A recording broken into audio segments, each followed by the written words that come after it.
Salam, salam sejahtera untuk kita semua.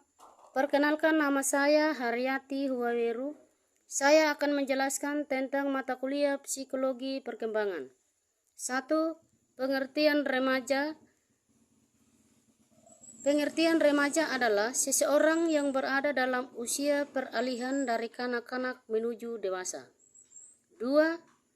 Periode masa remaja, pubertas, remaja awal dan akhir. Yang pertama, masa remaja merupakan salah satu fase dalam rentang perkembangan manusia yang terentang sejak anak masih dalam kandungan sampai meninggal dunia. Yang kedua, masa remaja ditinjau dari rentang kehidupan manusia merupakan masa peralihan dari masa kanak-kanak ke masa dewasa. Yang ketiga, menurut Hurlock, menyatakan awal masa remaja berlangsung kira-kira dari 13 tahun sampai 16 tahun atau 17 tahun. Dan akhir masa remaja bermula dari usia 16 atau 17 tahun sampai 18 tahun, yaitu usia masa secara hukum. Dengan demikian, akhir masa remaja merupakan periode yang sangat singkat. Periodisasi remaja ini sifatnya relatif karena masing-masing ahli maupun negara menggunakan pendekatan yang berbeda-beda. Awal masa remaja biasanya disebut sebagai usia belasan, kadang-kadang bahkan disebut usia belasan yang tidak menyenangkan. 3.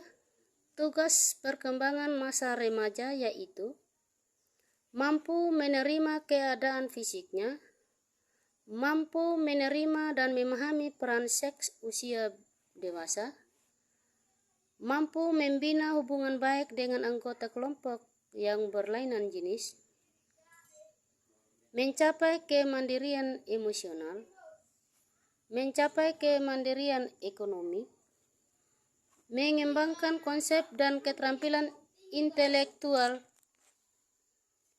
yang sangat diperlukan untuk melakukan peran sebagai anggota masyarakat, memahami dan menginternalisasikan nilai-nilai orang dewasa dan orang tua, mengembangkan perilaku tanggung jawab sosial yang diperlukan untuk memasuki dunia dewasa, mempersiapkan diri untuk memasuki perkawinan, memahami dan mempersiapkan berbagai tanggung jawab kehidupan keluarga. Hal perkembangan remaja adalah 1. Bergaul dengan teman sebaya dari kedua jenis kelamin. 2. Mencapai peranan sosial sebagai pria atau wanita. 3. Menerima keadaan fisik sendiri. 4. Memilih dan mempersiapkan lapangan pekerjaan. Yang kelima, memilih pasangan dan mempersiapkan diri untuk berkeluarga. Yang keempat, perkembangan fisik dan psikoseksual yaitu yang pertama, masa remaja ditandai dengan percepatan pertumbuhan fisik. Pertumbuhan perkembangan fisik pada akhir masa remaja menunjukkan terbentuknya remaja laki-laki sebagai bentuk khas laki-laki dan remaja perempuan menjadi bentuk khas perempuan. Proses pertumbuhan ini dipengaruhi percepatan pertumbuhan, sehingga pada masa ini sering ada beberapa istilah untuk pertumbuhan fisik remaja. Artinya, masa kritis dari perkembangan biologis serta perubahan bentuk tubuh, ukuran, tinggi dan berat badan, proporsi muka dan badan.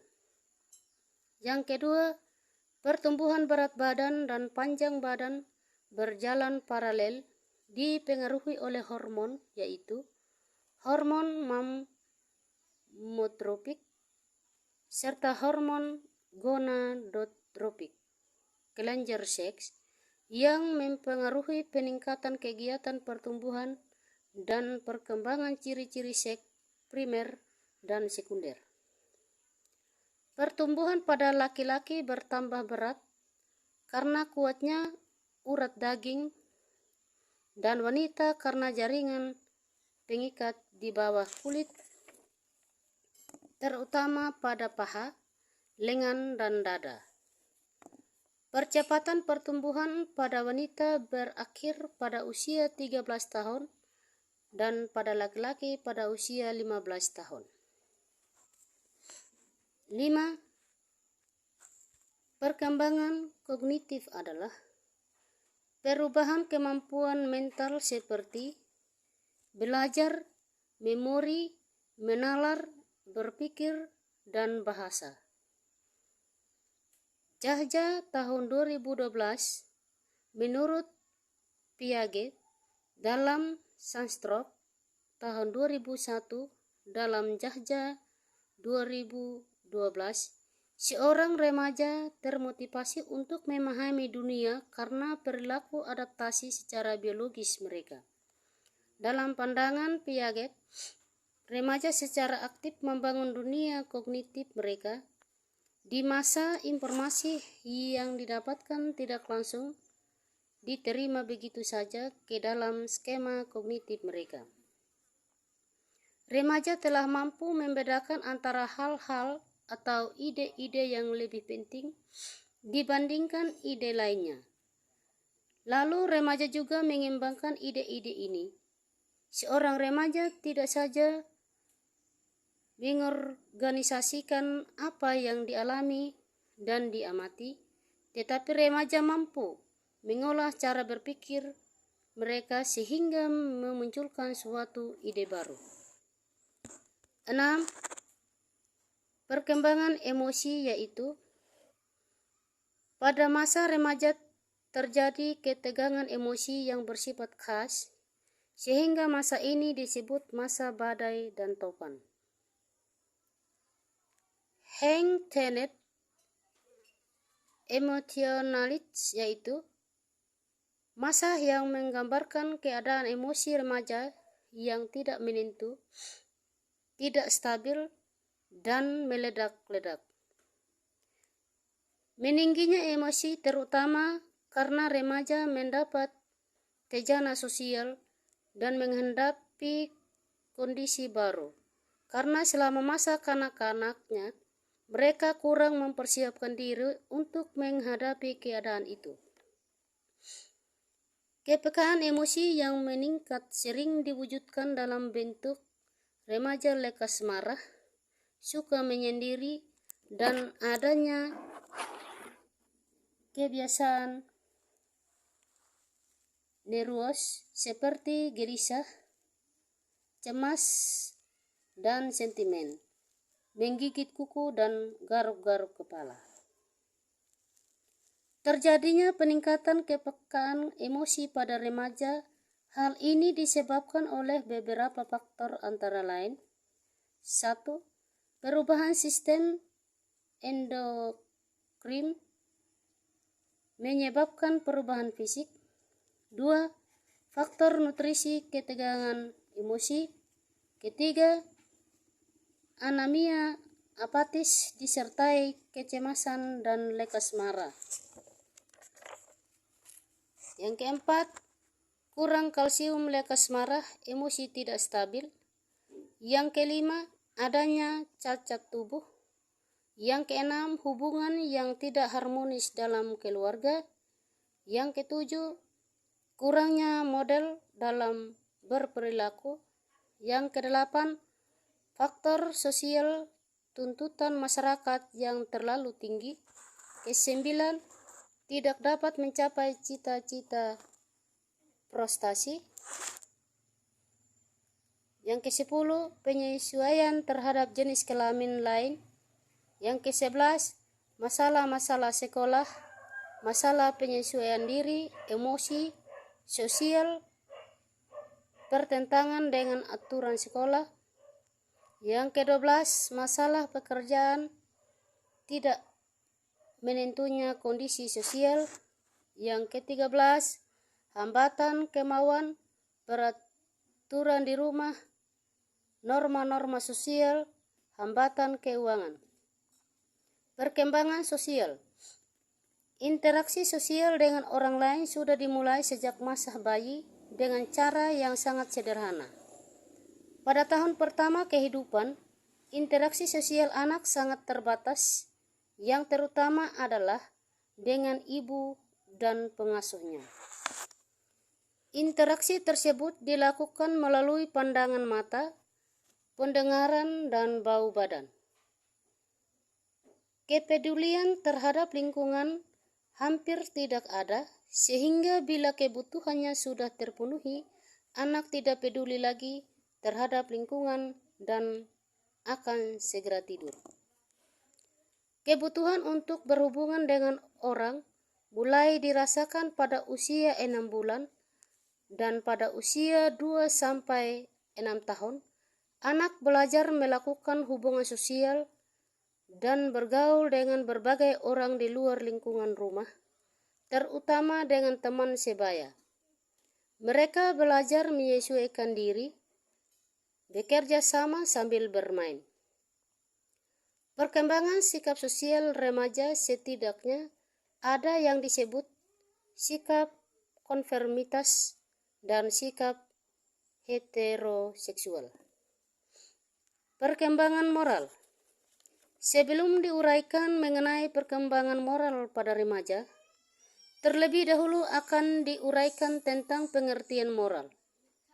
Sunarto H. dan Agung Hartono tahun 1994 mengutip pendapat Purwodarminta dalam Kamus Besar Bahasa Indonesia. Moral adalah ajaran tentang yang baik dan buruk, perbuatan dan perlakuan akhlak, kewajiban, dan sebagainya. Elida Prayitno tahun 1992 mengutip pendapat Sastrok dan Yuschen tahun 1977 menyatakan moral adalah sesuatu yang menyangkut kebiasaan dan aturan yang harus dipatuhi oleh seseorang dalam berinteraksi dengan orang lain. Rahmat Wahab dan Solehuddin tahun 1999 menyatakan bahwa pengertian moral mengacu pada baik atau buruk dan benar atau salah yang berlaku di masyarakat secara luas. Berdasarkan beberapa pengertian moral di atas, dapat disimpulkan bahwa moral adalah ajaran tentang baik, buruk, benar, salah, akhlak, aturan yang harus dipatuhi, dan sebagainya. 7. Bahaya dan masalah pada masa remaja.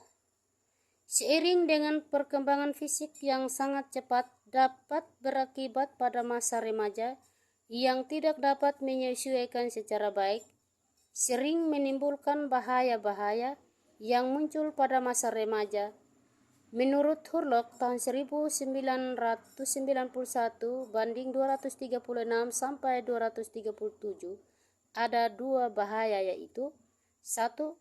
Bahaya-bahaya fisik yang meliputi kematian bunuh diri atau percobaan bunuh diri, cacat fisik, kecanggungan, dan kekakuan.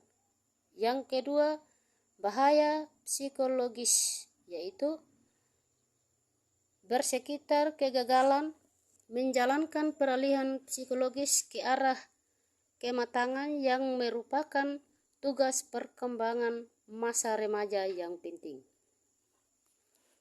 Kedelapan, implikasi perkembangan masa remaja terhadap dunia pendidikan. Masalah pokok bahasan. 1. Perkembangan bahasa peserta didik remaja usia sekolah menengah. Yang kedua, perkembangan emosi peserta didik remaja. Yang ketiga, perkembangan nilai moral dan sikap peserta didik remaja. Yang keempat, implikasi pemenuhan kebutuhan remaja terhadap penyelenggaraan pendidikan. Pembahasan. 1. Perkembangan bahasa peserta didik remaja usia sekolah menengah. Pengertian, fungsi, dan keterampilan berbahasa. Bahasa merupakan media komunikasi yang digunakan untuk menyampaikan pesan atau pendapat atau perasaan dan lain-lain. Dengan menggunakan simbol-simbol yang disepakati bersama, kemudian kata dirangkai berdasarkan urutan membentuk kalimat yang bermakna dan mengikuti aturan atau tata bahasa yang berlaku dalam suatu komunitas atau masyarakat.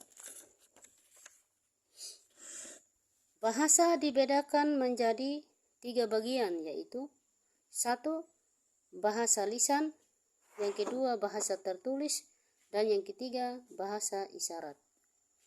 3 komponen bahasa yaitu 1. Bentuk atau verb yang mencakup sintaksis,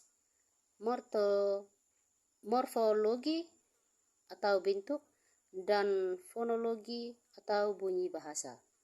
Yang kedua, isi atau konten yang meliputi makna atau simat.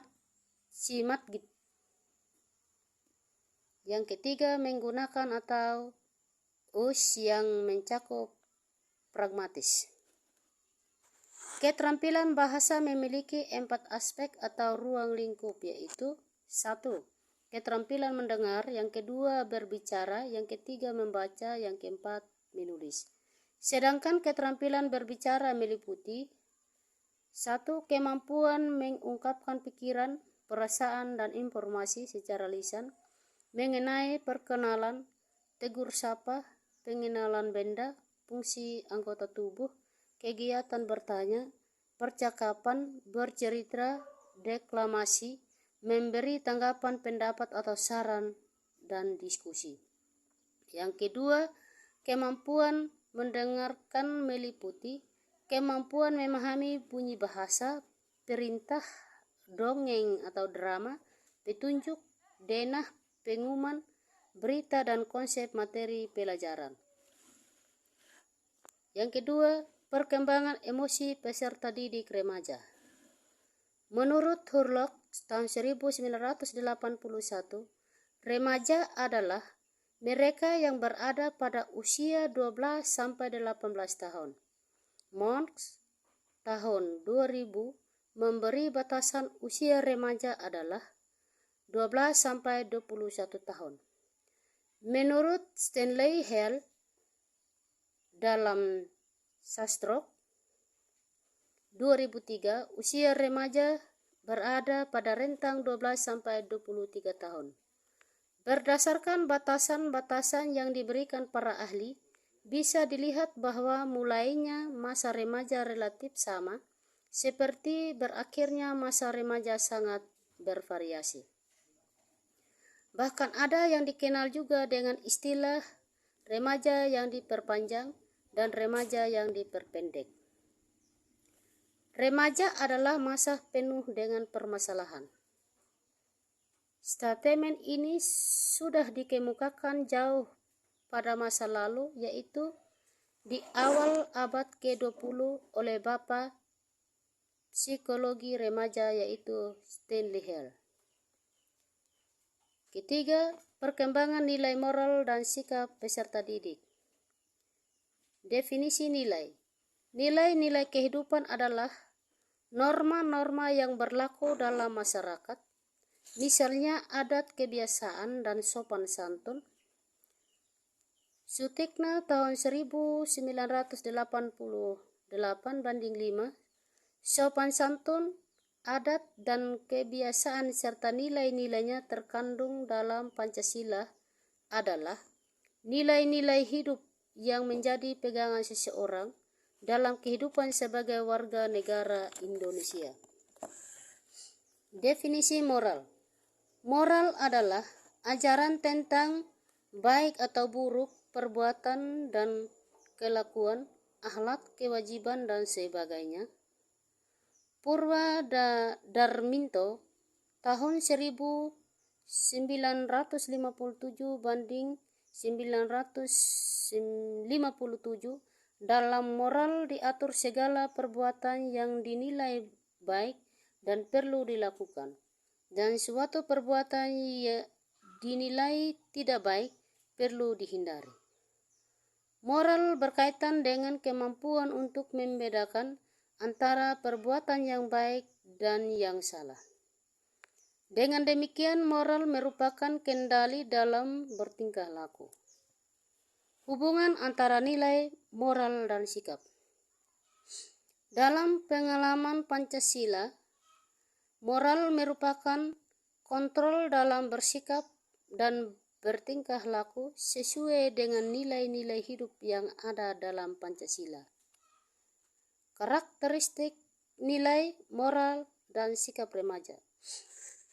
Nilai-nilai kehidupan yang harus dikuasai remaja tidak hanya sebatas pada adat kebiasaan dan tingkah laku saja, tetapi seperangkat nilai-nilai yang secara keseluruhan terkandung dalam Pancasila. Seorang remaja dalam tugas perkembangannya dituntut untuk dapat mempelajari dan diawasi, didorong, dan diancam dengan hukuman seperti pada waktu anak-anak. Yang keempat, implikasi pemenuhan kebutuhan remaja terhadap penyelenggaraan pendidikan. Pentingnya kebutuhan bagi perilaku manusia. Individu adalah pribadi yang utuh dan kompleks. Kekompleksan tersebut dikaitkan dengan kedudukannya sebagai makhluk individu dan makhluk sosial. Oleh karena itu, di samping orang individu harus memahami dirinya sendiri, ia juga harus memahami orang lain dan memahami kehidupan bersama dalam masyarakat, memahami lingkungan, serta memahami pula bahwa ia makhluk Tuhan. Sebagai makhluk psikofisis, manusia memiliki kebutuhan-kebutuhan fisik dan psikologis, dan sebagai makhluk individu dan makhluk sosial, manusia mempunyai kebutuhan individu dan kebutuhan sosial kemasyarakatan.